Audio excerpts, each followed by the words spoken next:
ఫిట్‌గా ఉన్నామా లేదా? ఆరోగ్యంగా ఉన్నామా లేదా?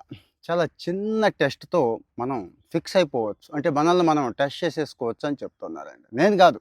రీసెంట్‌గా స్టాన్ఫోర్డ్ యూనివర్సిటీ చాలా ఫేమస్ రిపోర్ట్ ఇచ్చింది. మంచి ఫేమస్ రిపోర్ట్స్ ఏమున్నా గానీ మనం షేర్ చేసుకుంటున్నాం గదండీ! అలాంటిదే వీళ్ళేం చేశారో తెలుసా?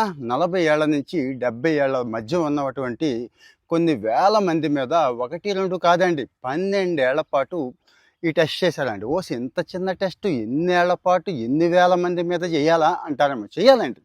మరి ఫైనల్ రిజల్ట్ కరెక్ట్‌గా ఇవ్వాలంటే చేయాలి. ఏం లేదండి.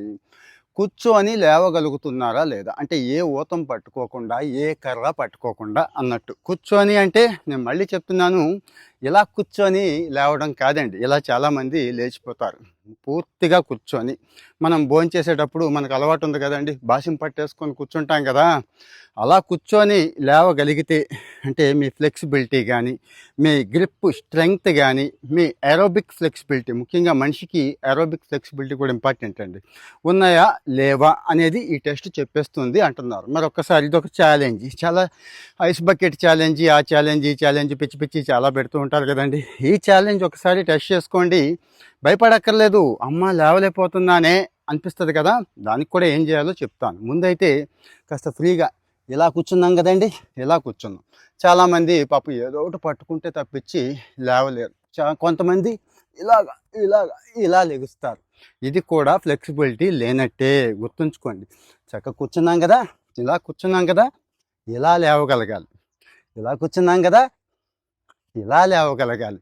అంటే ఫ్రీగా లేవగలగాలి. అంటే ఇక్కడ లెగ్ స్ట్రెంత్ ఇంపార్టెంట్ అండి. సింగిల్ లెగ్ మీద ఎంతసేపు నించుంటున్నాం ఏంటి ఆసనాలు ఉంటాయి చూడండి, అవి కూడా అందుకోసమే పెట్టేది.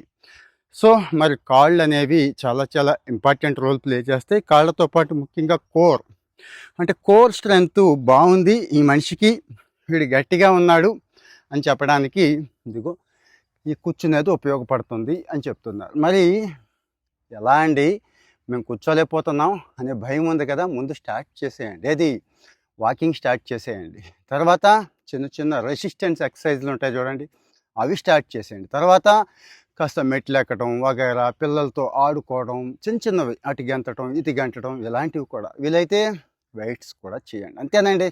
అంటే 40 ఏళ్ళు దాటిపోయింది, 50 దాటిపోయింది, 60 దాటిపోయింది, వామ్మో నాకు ఏదో అయిపోయింది లేవలేకపోతున్నాను భయపడక్కర్లేదు. ఇప్పటికైనా అవకాశం ఉంది. రీసెంట్గా చూశారు కదా, ఆనంద్ మహేంద్ర ఒక ఆయన్ని మెచ్చుకున్నాడు.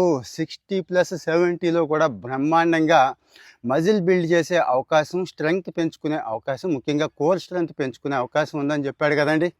సో దాన్ని మనందరం కూడా నమ్మొచ్చు. మరి